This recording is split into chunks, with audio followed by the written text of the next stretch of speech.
Samajwadi party के राष्ट्रीय अध्यक्ष अखिलेश यादव एक बार फिर उत्तर प्रदेश के मुख्यमंत्री योगी आदित्यनाथ द्वारा बिछाए गए बिहू में बुरी तरह फंस चुके हैं। ऐसा कहा जाता है कि योगी आदित्यनाथ ने इस बार ऐसे ही बिहू रचना की कि अगर उसमें उलझकर अखिलेश यादव पराजित होते हैं तो यह मान के चलिए उनकी राजनीति पर एक ऐसा ग्रहण लगेगा कि शायद फिर उठना उनके लिए असंभव हो जाएगा। मैं बात कर रहा हूं मैनपुरी के उपचुनाव की। जी हां, मुलायम सिंह यादव की मृत्यु के बाद खाली हुई मैनपुरी की सीट पर उपचुनाव होना है। उपचुनाव के लिए भारतीय जनता पार्टी ने तरह तरह के हथकंडे अपनाने शुरू किए हैं। सबसे महत्वपूर्ण बात यह है कि प्रत्याशी चयन को लेकर के उलझाने की कोशिश की गई और मौका देखते हुए अपनी उस वरासत को बचाने के लिए अखिलेश यादव ने डिंपल यादव को मैनपुरी से अपना प्रत्याशी बना दिया।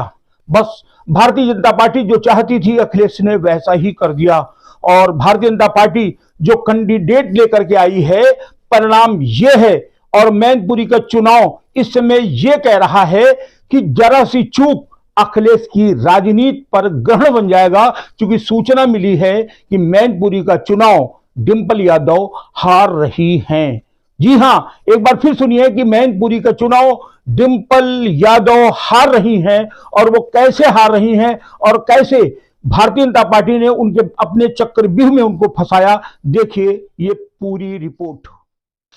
मैनपुरी का चुनाव बेहद रोचक दौर में पहुंच गया है।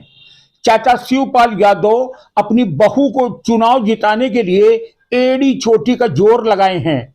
ये वही चाचा हैं जो डिंपल यादव के नामांकन में गायब थे, गुस्साए थे और मुंह फुलाए थे, क्योंकि कहने वाले तो कहते हैं कि चाचा की निगाह खुद इस सीट पर थी, क्योंकि यह सीट उनके भाई मुलायम सिंह यादव की थी। 1996 से सपा का अवैध दुर्ग है मैनपुरी। कहते हैं कि जब कुनबा बिखरा हो तो उसमें सेंध लगाना आसान होता है। राम ने भी यही तो किया था।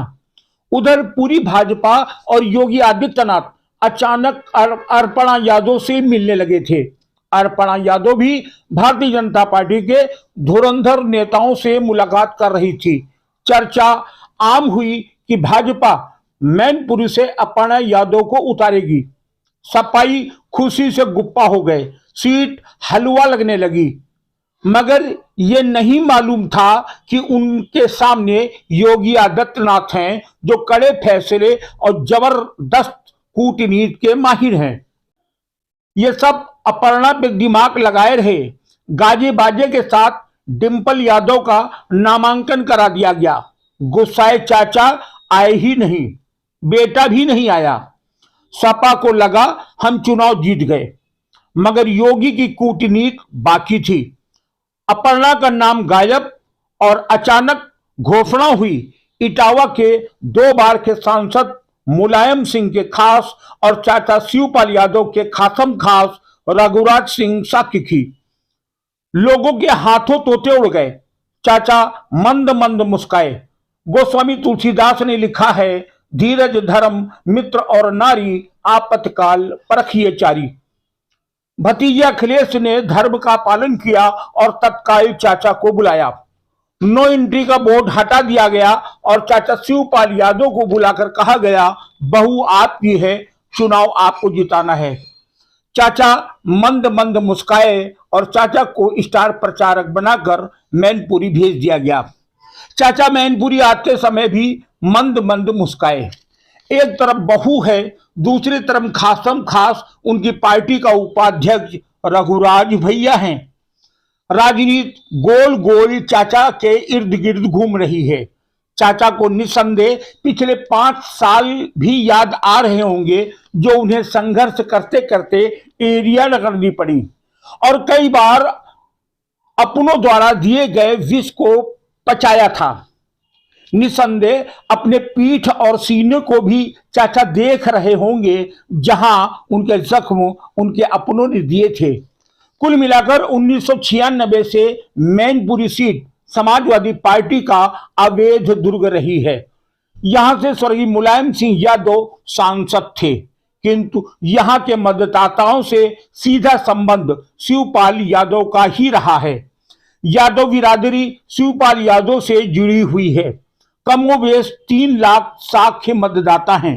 रघुराज सिंह साक्य जनप्रिय लोकप्रिय नेता हैं। गुजरे दिनों में शिवपाल सिंह के साथ जो कुछ हुआ उससे लोग दुखी हैं। चाचा शिवपाल मुस्कुरा रहे हैं, बहू को जिता रहे हैं। मुझे तो नहीं मालूम, परंतु लोग कहते हैं कि अखिलेश यादव योगी के बनाए व्यूह में बुरी तरह फंस चुके हैं। डिंपल यादव चुनाव हार सकती हैं। अगर ऐसा हुआ तो सपा का किला पूरी तरह ढह जाएगा। 2024 बहुत दूर हो जाएगा।